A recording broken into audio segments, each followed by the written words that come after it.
अच्छा दोस्तों, पिछले लेसन के अंदर हम लोगों ने बात की थी टाइपोग्राफी के हवाले से, और हम लोगों ने देखा था कि टाइपोग्राफी क्या होती है और ग्राफिक डिज़ाइन के अंदर इसकी क्या इंपॉर्टेंस है।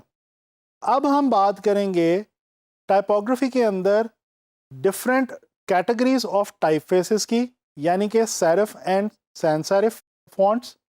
इसके अलावा हम डिस्कस करेंगे टाइपफेस और फॉन्ट के अंदर क्या डिफरेंस है इस चीज़ को, और हम ये भी जानने की कोशिश करेंगे कि अपने रेलेवेंट टॉपिक के लिए हमें बेहतरीन फॉन्ट किस तरह से सिलेक्ट करना चाहिए।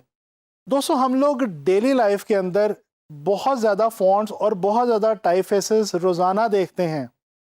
आप लोग जब न्यूज़पेपर उठाते हैं या टेलीविज़न देखते हैं, बाहर सड़क पे निकल जाएं तो होर्डिंग्स के ऊपर फॉन्ट है, आप वेबसाइट कोई देख रहे हों तो उसके अंदर भी टाइपफेसेस में टेक्स्ट है, और इसी तरह से अगर आप अपने स्मार्टफोन्स को यूज़ कर रहे हों तो भी आप बेसिकली टेक्स्ट जो है वो टाइपफेसेस या फॉन्ट्स की सूरत में ही देख रहे होते हैं।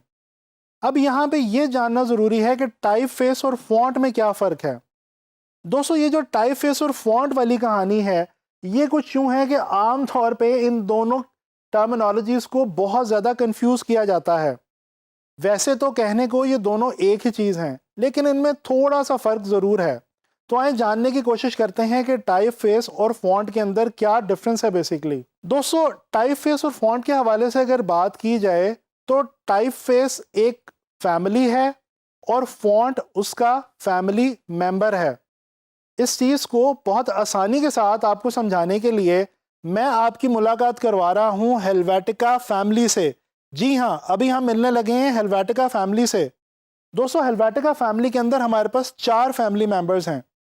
सबसे पहला जो फैमिली मेंबर है ये हैं मिसेस हेल्वेटिका रेगुलर।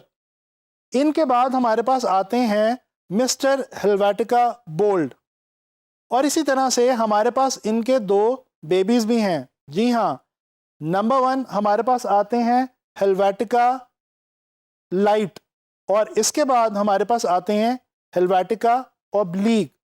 तो दोस्तों, ये जो चारों कैरेक्टर्स हैं ये आपस में मिलके हेल्वेटिका फैमिली को फॉर्म करते हैं, यानी इनसे जुड़ के हेल्वेटिका फैमिली बनती है। अच्छा, अब इसी तरह से अगर देखा जाए तो हेल्वेटिका जो है ये एक टाइपफेस है, जबकि अगर हम बात करें 20 या 24 या 12 साइज के हेल्वेटिका बोल्ड की, तो वो एक फॉन्ट कहलाएगा। तो उम्मीद करता हूं अब आप लोगों को फर्क समझ में आ गया होगा कि टाइपफेस और फॉन्ट में क्या डिफरेंस है। Typeface is the family and font is its family member. अच्छा, अब हम बात करते हैं जनाबी अली serif and sans serif fonts के हवाले से। दोस्तों, टाइपोग्राफी के अंदर जब हम टाइपफेसेस या फॉन्ट्स की बात करते हैं तो इन टाइपफेसेस को बेसिकली 2 मेन कैटेगरीज के अंदर डिवाइड किया गया है। सबसे पहले हमारे पास हैं सेरिफ फॉन्ट्स, और उसके बाद हमारे पास आते हैं सैंस सेरिफ फॉन्ट्स। तो देखते हैं कि ये सेरिफ और सैंस सेरिफ फॉन्ट्स हैं क्या। दोस्तों, सेरिफ जो वर्ड है ये एक डच लैंग्वेज का वर्ड है और इसका मतलब है लाइन। इसके अलावा जो सैन वर्ड है ये फ्रेंच लैंग्वेज का वर्ड है और इसका मतलब है विदाउट। तो इससे हमें यह समझ में आई कि सेरिफ का मतलब है लाइन के साथ और सैंस सेरिफ का मतलब है लाइन के बगैर। दोस्तों, देखते हैं कुछ फॉन्ट्स को जो कि सेरिफ और सैंस सेरिफ कैटेगरी से ताल्लुक रखते हैं। तो पहले सेरिफ कैटेगरी से ताल्लुक रखने वाले टाइम्स न्यू रोमन को देखते हैं। दोस्तों, टाइम्स न्यू रोमन जो है ये सेरिफ कैटेगरी से ताल्लुक रखने वाला एक बहुत ही मशहूर ज़माना फॉन्ट है। अगर आप गौर करें तो इसके एजेस के ऊपर आपको छोटी छोटी एक्स्ट्रा लाइंस नजर आएंगी। इन्हीं लाइंस की वजह से इसको सेरिफ कैटेगरी के अंदर शुमार किया जाता है। इसके अलावा अगर आप ट्रोजन फॉन्ट को देख लें या कूपर ब्लैक को देखें तो इन फॉन्ट्स को देख के भी आपको अंदाजा होगा कि इन तमाम फॉन्ट्स के एजेस के ऊपर आपको बारीक सी एक्स्ट्रा लाइंस नजर आएंगी जिनको हम बेसिकली सेरिफ कहते हैं, और इन्हीं लाइंस की वजह से इन फॉन्ट्स को सेरिफ फॉन्ट्स कहा जाता है। अच्छा, अब देखते हैं कुछ सैंस सेरिफ फॉन्ट्स को। तो दोस्तों सैंस सेरिफ फॉन्ट्स में हमारे पास एक फॉन्ट बहुत ही मशहूर है, आप सब लोगों ने कभी ना कभी उसको ज़रूर इस्तेमाल किया होगा, वो है एरियल फॉन्ट।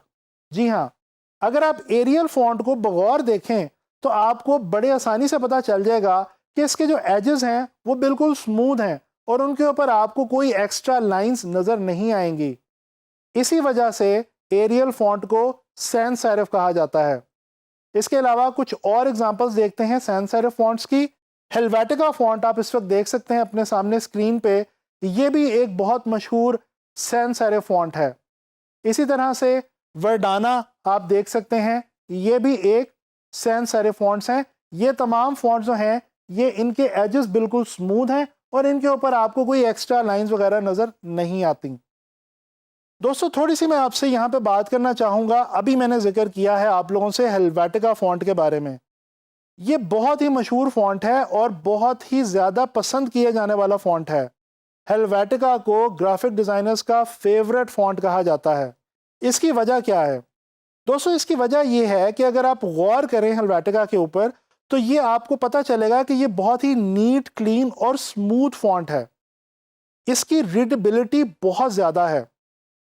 दोस्तों जब हम अपने डिज़ाइन के लिए किसी फॉन्ट को सिलेक्ट करते हैं, टाइपफेस को सिलेक्ट करते हैं, तो हमने जो सबसे ज़्यादा ख्याल रखना होता है वो रखना होता है रीडेबिलिटी का। जी हाँ, फॉन्ट अगर पढ़ा ना जाए तो उसका मकसद बिल्कुल फौत हो जाता है। लिहाजा हमें कोशिश ये करनी चाहिए कि हम वो टाइपफेस यूज़ करें अपने डिज़ाइंस में जो कि ईजिली रीडेबल हो और उसको आसानी से देखा और समझा जा सके। अच्छा, यहाँ पे क्योंकि अब हम बात करने लगे हैं इस हवाले से कि हमें अपने डिज़ाइंस के लिए टाइपफेसेस को सूटेबल तरीके से किस तरह से सिलेक्ट करना होता है, तो इस हवाले से यहाँ पे एक बात बहुत इंपॉर्टेंट है और वो ये है कि दोस्तों जिस तरह हम लोगों की एक पर्सनालिटी होती है, आप सबकी एक पर्सनालिटी है, मेरी एक पर्सनालिटी है, इसी तरह से हर टाइपफेस की भी अपनी एक ख़ास पर्सनालिटी होती है, एक अपना करैक्टर होता है। हमें करना सिर्फ ये होता है कि जब हम डिज़ाइंस बना रहे हों, हमें अपने डिज़ाइंस के लिए हमारे टॉपिक से रेलेवेंट पर्सनालिटी का फॉन्ट चूज़ करना होता है। अगर हम इतना सा काम कर लें तो हम बहुत अच्छी टाइपोग्राफी क्रिएट कर सकते हैं। इसके कुछ एग्जांपल्स देता हूं मैं आप लोगों को। दोस्तों फ़र्ज़ करें कि आपको कोई क्लाइंट अपने ब्यूटी सैलून के हवाले से कोई भी पोस्टर या कोई भी दूसरा एडवर्टाइजिंग मटेरियल क्रिएट करने को कहता है, आप किस तरह का फॉन्ट यूज़ करेंगे? दोस्तों आपकी प्रेफरेंस ये होगी इस सिचुएशन में कि आप एक ऐसा फॉन्ट यूज़ करें जो देखने में ग्लैमरस हो, स्लीक हो और स्टाइलिश हो। इसी तरह से आप ब्यूटी सैलून का जो टॉपिक है उसके साथ इंसाफ कर पाएंगे। अच्छा, इसके बरक्स एक और मिसाल देखते हैं। फ़र्ज़ कर लीजिए कि आपको किसी कंस्ट्रक्शन कंपनी का क्लाइंट अपना कोई डिज़ाइन बनाने को देता है। क्या अब भी आप कोई स्लीक स्मार्ट सा फॉन्ट यूज़ करेंगे? बिल्कुल नहीं। अब आप जो फॉन्ट यूज़ करेंगे वो थोड़ा सा हैवी होगा, थोड़ा सा थिक होगा और बोल्ड होगा, क्योंकि बोल्ड और हैवी फॉन्ट ही कंस्ट्रक्शन कंपनी को एक्सप्रेस कर पाएगा विजुअली। इसी तरह से दोस्तों अगर आप किसी फेस्टिवल या किसी इवेंट के हवाले से कोई डिज़ाइन बना रहे हैं तो आप जो फॉन्ट यूज़ करेंगे वो थोड़ा सा डेकोरेटिव होना चाहिए। वो कुछ इस किस्म का होना चाहिए कि वो आपके डिज़ाइन को थोड़ा सा डेकोरेटिव फील जो है वो उसके अंदर ऐड कर सके। इसी तरह से अगर हम बात करें टेक्नोलॉजी से रेलेवेंट क्लाइंट्स की, तो जब आप टेक्नोलॉजी के ऊपर काम कर रहे होंगे तो आपको बहुत ही सिंपल और मॉडर्न किस्म के, कंटेम्प्रेरी किस्म के फॉन्ट्स यूज़ करने होंगे जो कि बहुत ही आसानी से टेक्नोलॉजी को शो कर सकें। तो दोस्तों इस तरह हमें पता चला कि हम अपने डिज़ाइंस के लिए उस पर्सनालिटी और उस करैक्टर का फॉन्ट यूज़ करते हैं, टाइपफेस यूज़ करते हैं जो एक्चुअली हमारे टॉपिक का करैक्टर होता है।